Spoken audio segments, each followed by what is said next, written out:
Good morning. Beautiful morning here for a run, I guess. It's early enough that last night's revelers are still out.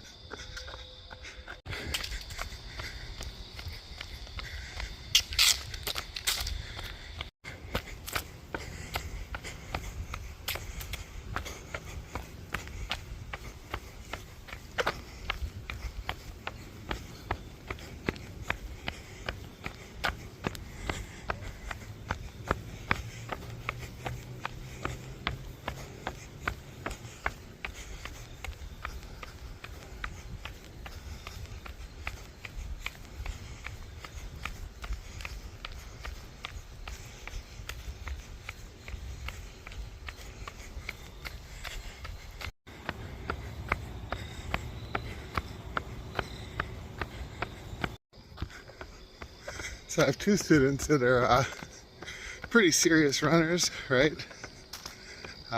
Both in cross country, both fast.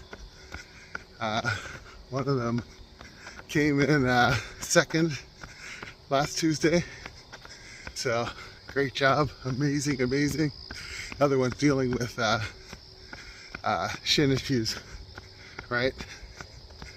I don't know. Don't know what to say. How did I keep from injury for a long time? Part of it's luck, right?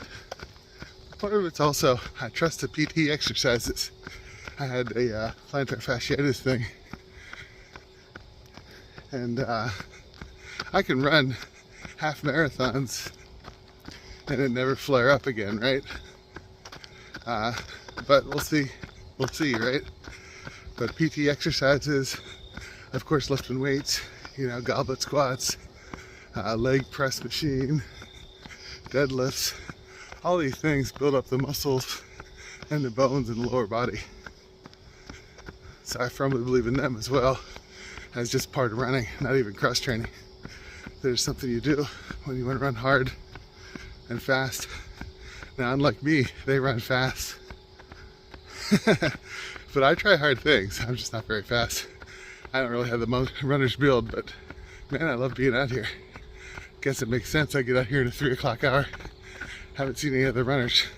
A lot of people in town faster than me, but maybe none that have to work this hard to finish a marathon.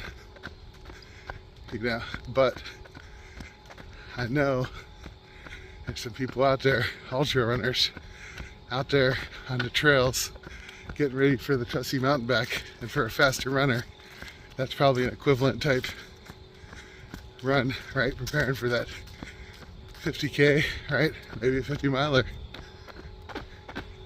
And I'm sure they're out there somewhere.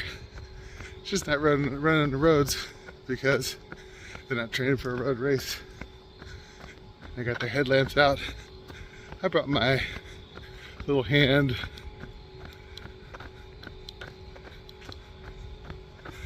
flashlight. In England they call them torches. Question of the day, any suggestions for people with injuries, or even how to talk and help them, right? Because you want to help, right? You always want to help people. Even if you don't know how to help, you want to help.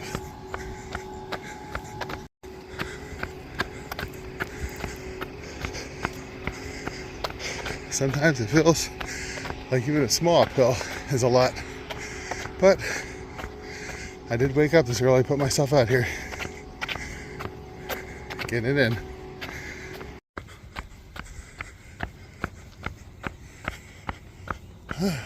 Campus to myself.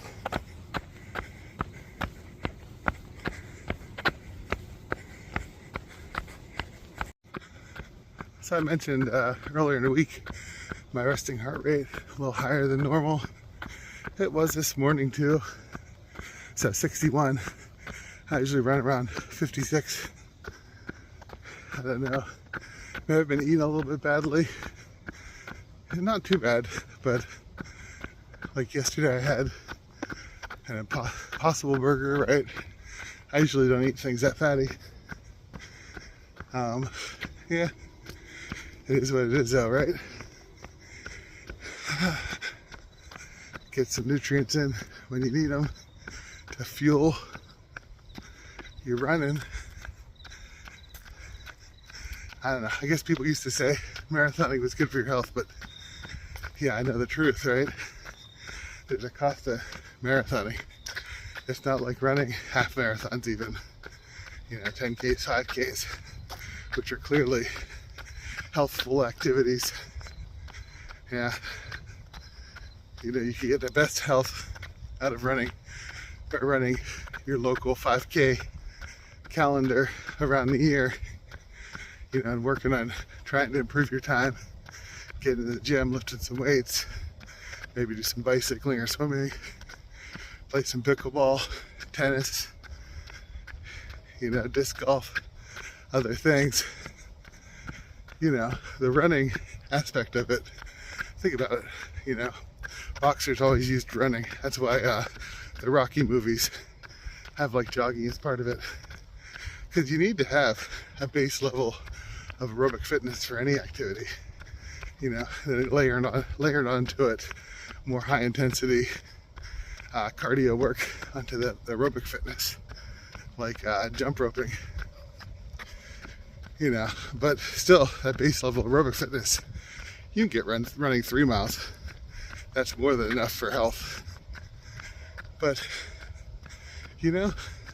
we challenge ourselves to scary things, and that's why people run marathons, because even the fastest runners, oh my goodness, that crazy world's final for the men, photo finish in a marathon after 26.2 miles. Could you imagine losing by like an inch?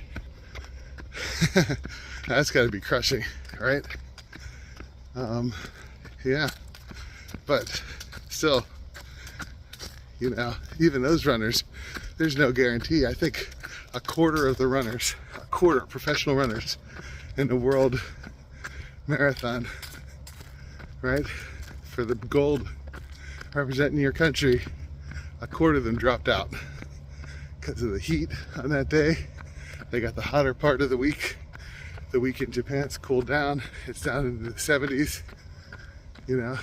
On the marathon days, the humidity had feels like up to over 100 when they were running that marathon, right?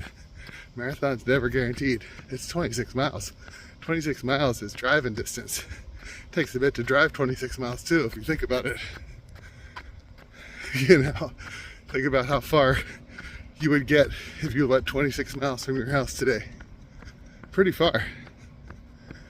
Marathons are no guarantee. No matter how well you train, they're scary. Do scary things, and they inspire you to get out here at 4 something in the morning now.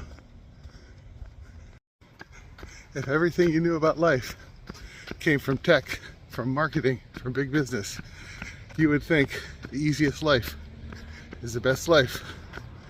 But it's just not true. It's not true. Ease doesn't make your life happier.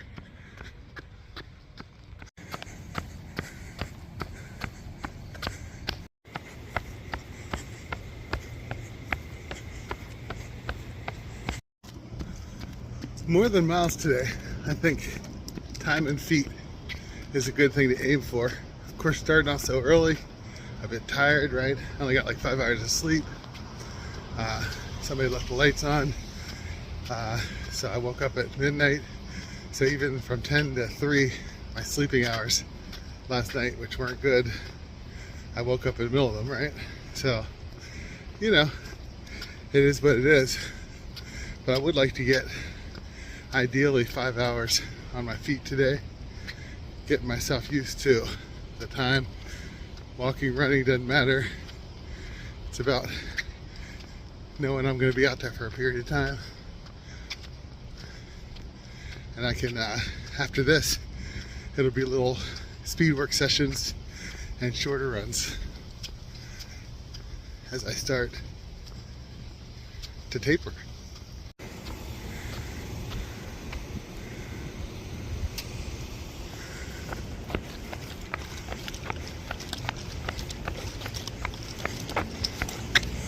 stopped at Starbucks now that it's after 5. Grabbed a water and a marshmallow dream bar. Now I'm definitely not running up hills.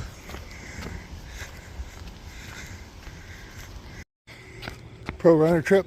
You don't like the sound of your water jiggling around? Squeeze the air out. There we go, 6.5 miles in. I'm coming back, running this loop near the high school. Actually a figure 8. So I'm doing that little parking lot back around to this parking lot. Benefit of that is it's more flat.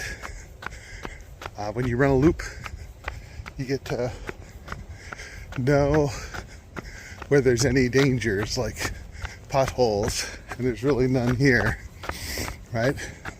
There were spots, especially in the dark, where you step and you're like, oh, there was something there. And so you turn on your torch and yes, indeed, you just ran through a pothole, you know? So they just didn't notice. And you don't leave your torch on all the time. You could. I don't anyway. Because your eyes adjust better without it. And you can see into the woods and stuff to see if there's any bear or anything. Not that I've seen any bear in town. Definitely had bear poop in the yards before.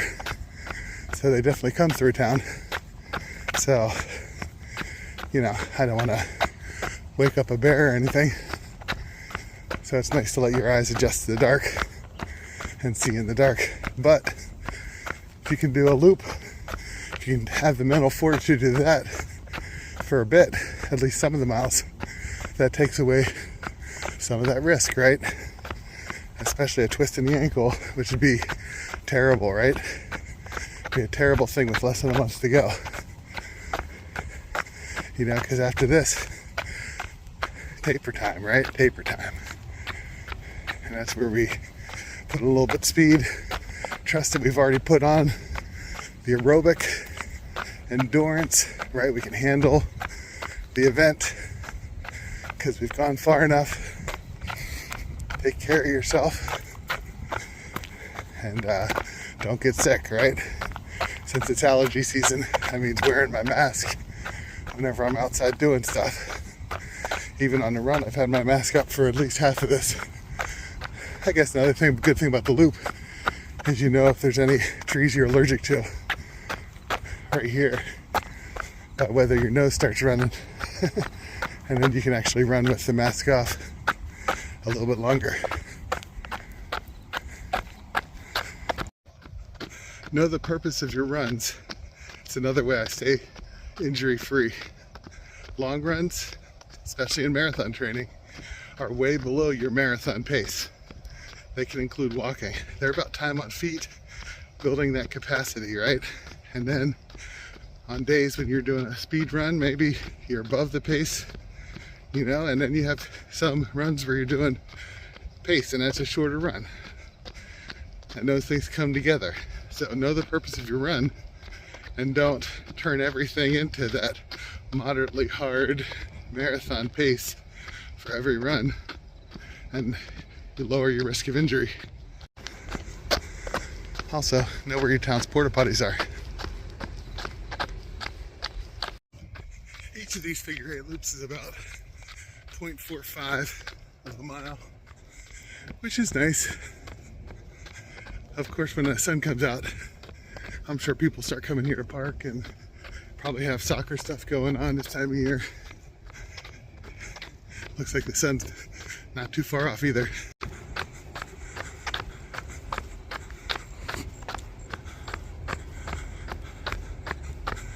There's a morning star there, really bright, above where the sun will come up.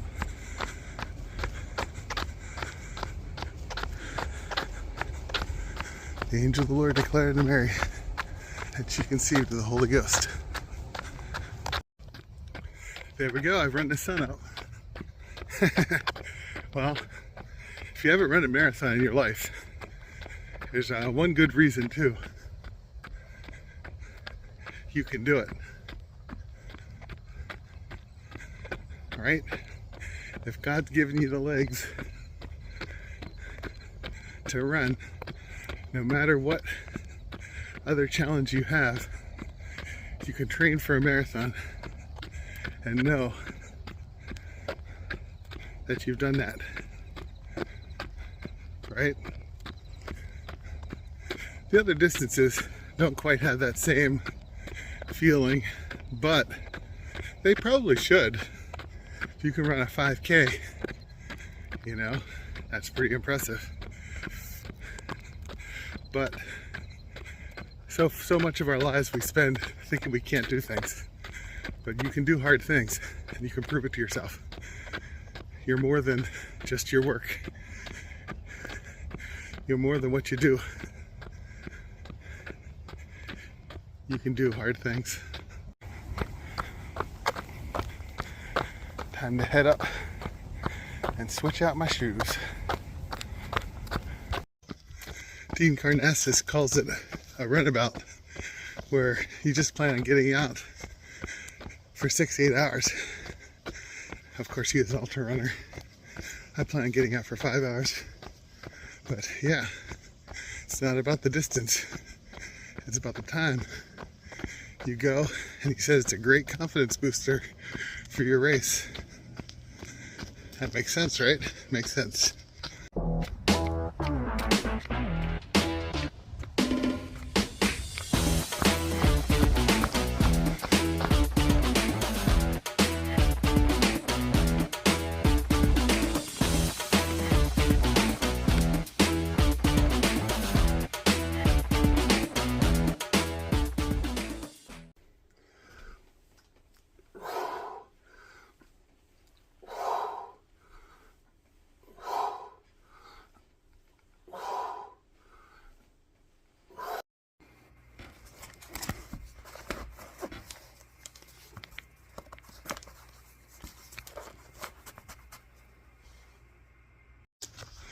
Okay, back out, change of socks and shoes. I got my timer on, do a little run walk, 1 minute run, 30-second walk for a bit. Try it, if it doesn't feel good, I'll do something else.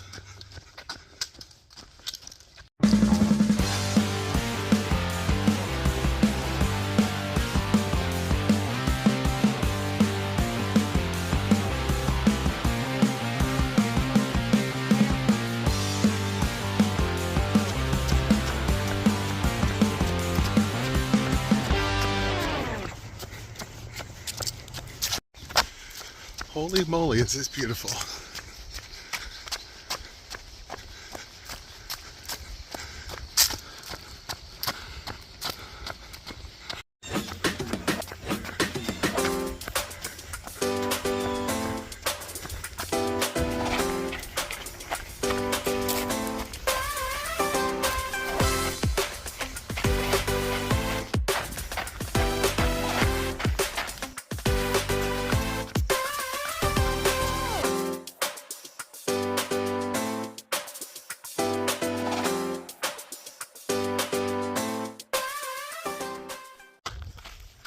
I ran 2 20-milers this fall in preparation for my fall marathon. How about you?